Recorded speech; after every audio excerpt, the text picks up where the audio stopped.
കടിഞ്ഞ മണിയറക്കകത്തേക്ക് കടന്നു ചെല്ലുകയാ. അലിയാര് തങ്ങൾ തന്റെ പ്രിയപ്പെട്ട ഭാര്യയുടെ കയ്യിൽ പിടിച്ചിട്ട് മണിയറക്കകത്തേക്ക് കൊണ്ടു ചെല്ലുമ്പോ അതാ ഫാത്തിമ ബീബി മണിയറക്കകത്തേക്ക് കടന്നു.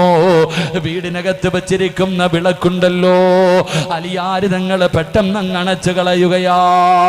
വീടിനകത്ത് കത്തിച്ച് വെച്ചിരിക്കുന്ന വിളക്കങ്ങ് അണച്ചു കളഞ്ഞപ്പോ വീടിനകത്ത് വല്ലാത്ത ഇരുള് വന്നു. മണിയറക്കകത്ത് വല്ലാത്ത ഇരുളാ. അന്ന് ഫാത്തിമയുടെ ആദിരാത്രിയാ. കുറെ സമയം കഴിയുമ്പോ വസമിഅനാ സൗതൻ ഹനീനാ, ഒരു തേങ്ങിക്കരച്ചിൽ കേൾക്കുകയാ.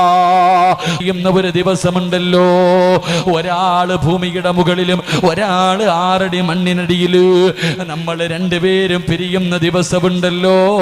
അതിനകത്ത് വല്ലാത്ത ഇരുളാണല്ലോ, അതിനകത്ത് വെളിച്ചമില്ലല്ലോ. അലിയാര് തങ്ങളുടെ